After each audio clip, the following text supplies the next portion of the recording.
med sjans spør alle hva jeg gjør da. Jeg hitter kløden som om hver dag. अस्सलाम वालेकुम guys, मैं आज आपको India और चीन के बारे में जो लद्दाख में फ़ाइट हुई है उसके बारे में बताना जा रहा हूँ कि किस तरह इंडिया और चीन का लद्दाख मुतनाज़ा इलाका और किस तरह दोनों ममालिक के दरमियान लड़ाई हुई है। इससे पहले अगर आपने मेरे चैनल टेक्निकल कचरा को सब्सक्राइब नहीं किया तो टेक्निकल कचरा को सब्सक्राइब कर लें और साथ लगी बेल आइकन दबा दें ताकि जो भी नई वीडियो आए आप तक सबसे पहले पहुँचे। लद्दाख इंडिया और चीन का मुतनाज़ा इलाका था जिस पर अमेरिका के कहने पर इंडिया ने वहाँ पर अपना काम शुरू किया और चीन के मना करने के बाद भी इंडिया नहीं रुका। उसको लगा ये भी नेपाल की तरह, जिस तरह हमने नेपाल के कुछ इलाकों पर कब्जा किया और उन्होंने कोई नहीं कहा, ये चाइना भी कुछ नहीं कहेगा। उन्होंने उनका टारगेट था कि वहाँ पर कोई काम करके जो गिलगित बल्तिस्तान पाकिस्तान में जो रोड था सी पैक और वन बेल्ट वन, उनको मंसूबों को तोड़ना था अमेरिका, इसराइल और इंडिया ने मिलकर। और चीन को पहले से इसके बारे में पता था, चीन ने पहले से ही तैयारी कर रखी थी। और जब इंडिया चीन के कुछ इलाके में घुसा तो चीन ने वहाँ से आगे हमला किया और इंडिया के 150 किलोमीटर इलाके अंदर, इंडिया के अंदर 150 किलोमीटर घुसा है और इंडिया अभी तक कुछ नहीं कर सका। मोदी जो पाकिस्तान के बारे में तो पुलवामा अटैक खुद करवाया था और पाकिस्तान के बारे में बातें करता था कि हमने वहाँ अटैक किया और हमने ये किया, हमारे इन्हें फौजी मारे गए, हम बदला लेके। और वहाँ पर इंडिया के तकरीबन 250 फौजी मारे गए और अभी तक इंडिया ने कोई एक्शन नहीं लिया। और मोदी कभी अपनी जिसने ये खबर दी है उसको भी कैद कर दिया और उसको सजा दी है। मोदी ने अपने मुज़ाकरात के लिए जो इंडिया के साथ और चीन के साथ मुज़ाकरात हुए इंडिया के, उसमें उन्होंने मुज़ाकरात करने के लिए भेजा अपने चीफ को एक को।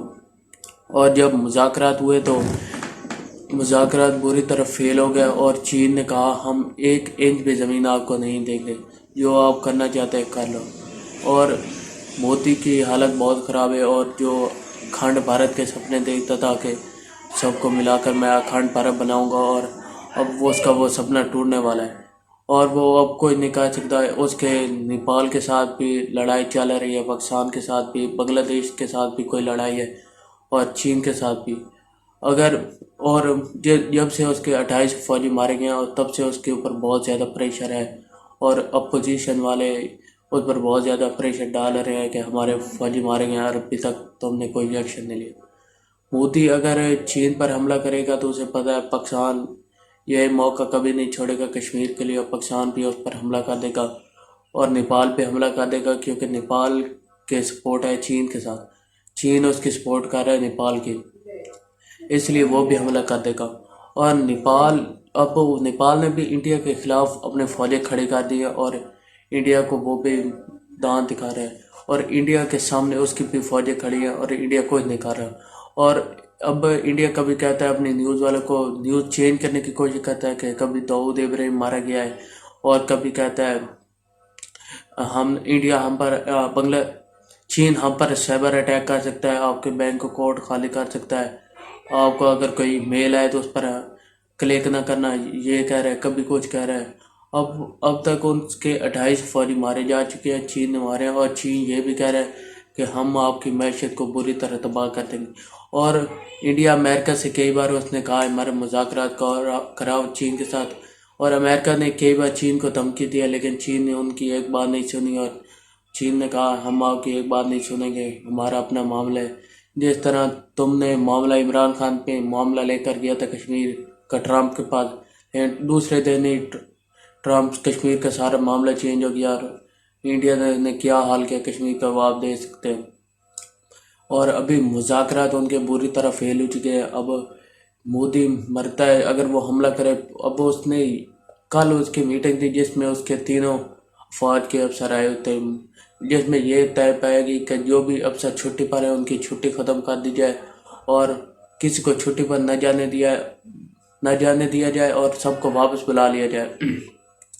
और ये कह रहे हैं कि हर वक्त उनको अलर्ट रहना चाहिए। और चीन ने भी अपने फ़ौज को अलर्ट कर दिया है और मोदी अब हमला कभी नहीं करेगा। उसको पता है अगर मैंने हमला किया तो इधर पाकिस्तान, बांग्लादेश, नेपाल वो भी मुझ पर हमला कर देंगे मोदी मरता है, उसको पता है पाकिस्तान पहले 2-3 मौके गवा चुका है कश्मीर के लिए, 1948, 1962 और 1998 वाला।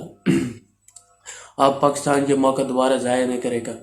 अब मोदी का ये हाल है कि नेपाल ने अपने रेडियो पर गाने भी यही लगा दिए और मोदी के खिलाफ वो कोई गाना लगा दिया है और अपनी न्यूज़ उन्होंने नया नक्शा तैयार किया जिसमें उन्होंने नेपाल का जो हिस्सा मुतनाज़ा था इंडिया के साथ उस पर अपना दिखाया कि ये हमारे मुल्क में आता है और नक्शा वो मंजूर भी हो गया और किसी ने उसके खिलाफ बात भी नहीं की उसमें। और अब अगर मोदी चीन पर हमला करता है और उसको पता है पाकिस्तान भी हमला कर देगा, मोदी किसी भी वक्त चीन पर हमला अब किसी भी सूरत चीन पर हमला नहीं कर सकता और मोदी पर बहुत ज़्यादा दबाव है और वो कुछ भी कर सकता है। शायद पाकिस्तान के साथ कुछ करना चाहिए, जैसे 27 फरवरी को उसने अटैक किया था ऐसे, लेकिन पाकिस्तान उसको मुंह तोड़ जवाब देगा। इसलिए मोदी अब मरता है, वो कुछ कर भी नहीं सकता। इसलिए उनके एक और मीटिंग होने वाली है जिसमें इंडिया और चीन की, जिसमें फिर एक बार दोनों का फैसला होगा कि इंडिया कह रहा है कि हमारे फौजी हमारे जो इलाके उस पर जो कब्जा आपने किया उसे छोड़ दे और वापस चले जाए। अब पता नहीं क्या होता है। और मोदी अपने अवाम को कह रहे हैं हमारे सिर्फ 20 फौजी मारे गए हैं, लेकिन असल में हमारे 2800 गए हैं जो अवाम से छुपा रहे हैं। अब जो भी बात होगी, अब एक बार फिर मीटिंग हो रही है। Når helgen nærmer seg, spør alle hva jeg gjør da. Jeg hitter kløben som om hver dag var en lørdag. Så mange damer er og drikker